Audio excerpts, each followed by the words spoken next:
কই রে মা, কই তুই? তোকে যে কোথাও দেখছি না। সেই সকাল থেকে সব জায়গায় খুঁজতেছি, কোথাও তো তোকে খুঁজে পাচ্ছি না। ওইদিকে গ্রামের মানুষজনও দেখতে পাচ্ছি না। হঠাৎ করে কি হলো গ্রামে?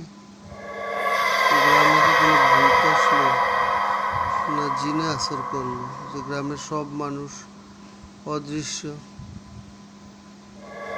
পাশের বাড়ি রহিম শেখের বাড়িতে আসলাম, এইখানেও তো কোনো মানুষ দেখি না। গোয়াল ঘরের পিছনে রফিকের বড় ভাই, এই বাড়িতেও তো কেউ নাই।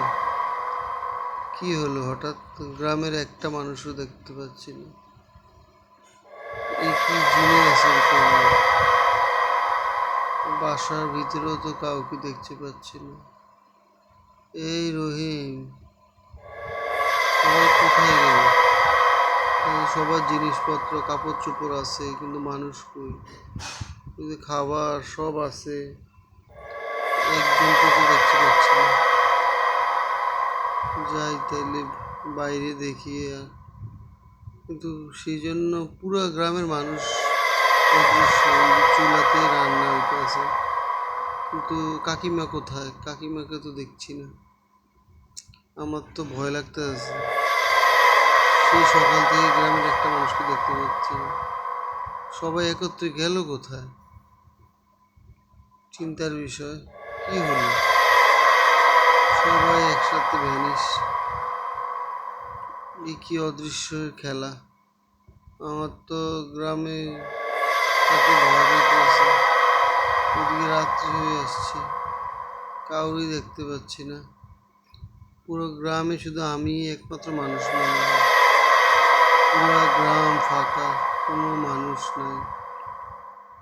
এখন আমি কি করব? কোথায় যাব? কার কাছে যাব? একজন মানুষ, কারো কাছে গিয়ে আমি কোনো সমাধান খুঁজবো?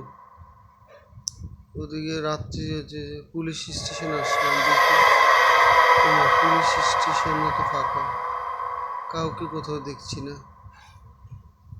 আশেপাশে কেউ নাই, শুনশান নীরবতা, কাউকে দেখছি না। আমার মনে হয় এখানে সব মানুষ ভ্যানিশ হয়ে গেছে কোনো অদৃশ্য কারণ।